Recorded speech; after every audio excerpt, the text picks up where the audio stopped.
Hello everyone, we are Lin Yihua and Wang Weilun, and today we're really excited to share a wind turbine experiment that we originally conducted back when we are in a second grade.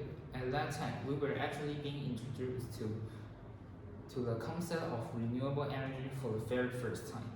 And with the help of specialized equipment provided by our teacher, we had the opportunity to explore an important scientific question. So the main question we wanted to investigate was, how does the angle of wind turbine blades affect power generation and overall efficiency?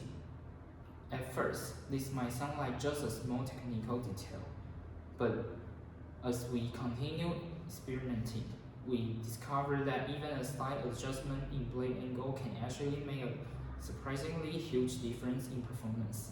So today, we're going to walk you step by step through our experimental step, our procedure, and data result we collected, and most importantly, what we learned from this experiment. Let's begin with the core components of our wind turbine system. First, to capture wind energy, we crafted our own blades using cardboard. The shape we chose was water droplet shape because it is aerodynamic and it can reduce air resistance. The blades act as the engine of the turbine. When wind hits them, they rotate and convert wind energy into mechanical energy. Inside the monitor is where the real magic happens. We used a coil and a magnet. When the blades spin, they rotate the magnet inside the coil. According to electromagnetic induction, this changing magnetic field creates an electric current. In a simple term, moving magnet plus coil equals electricity. To make sure our results were reliable, we mounted everything securely on a plastic base. That was a very important thing because any shaking or vibration could affect readings. Finally, we connected a gravimeter.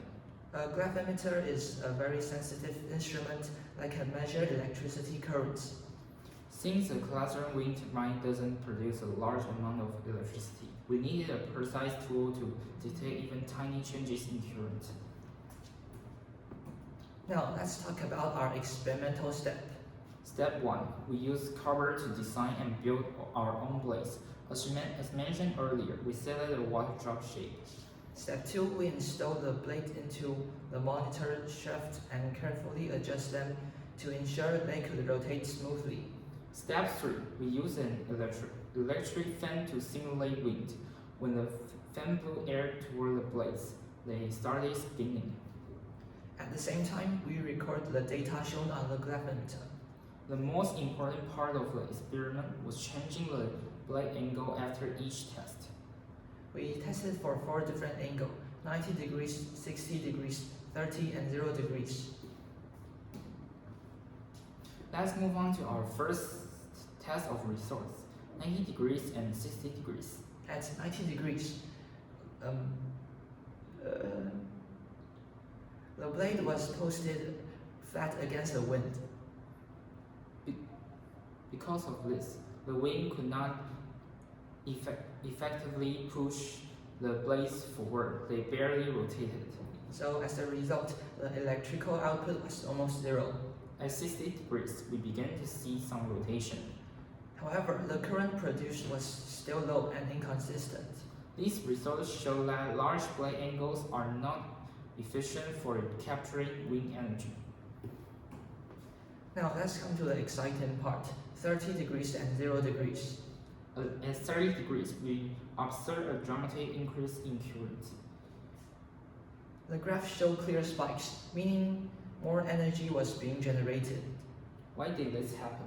At 30 degrees, the blade were perfectly both slide through the air and be pushed by it.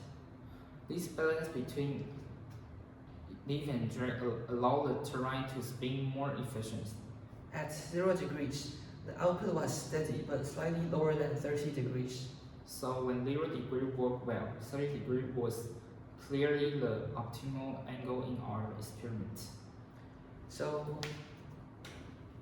here is our final comprehension chart, where we simulate all of our experimental results into one clear visual. As you can see in this graph, It shows the average power output of all 4 different blades angle that we listed during the experiment. And from the overall trend, the results are actually very clear and easy to interpret. In fact, the 30-degree blade angle produced the highest power output among all 4 settings, making it the most efficient configuration in our test. So meanwhile, the 0 degree and 60 degree angles show relatively moderate performance, generating some power but not reaching the peak efficiency. And interestingly, the 90-degree blade angle turned out to be the least efficient, producing the lowest average power output overall. So based on these findings, this is clear to provide that blade angle is just as important as wind speed when designing, optimizing, and wind turbine for maximum efficiency. So through this experiment, we've actually learned a very meaningful lesson about renewable energy and how small design choices can make a surprisingly big difference in real-world applications. And what we gradually realized that throughout this process is that efficiency doesn't just happen by chance.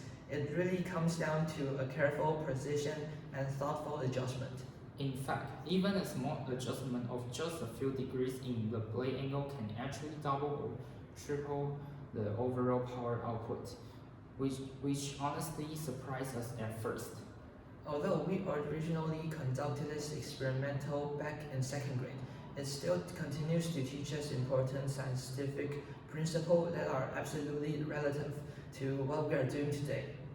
For example, it clearly demonstrates key physics concepts such as energy conservation, aerodynamic, and electromagnetic induction, which are all fundamental ideas behind how wind turbines generate electricity. And perhaps even more importantly, this experiment shows us that careful experimentation, repeating tests, and data analyzing are essential if we wanted to find the most optimal and efficiency solution. So overall, this experiment not only helped us understand renewable energy better, but it also strengthened our problem-solving skills and scientific thinking. We sincerely hope you enjoy our presentation. Thank you.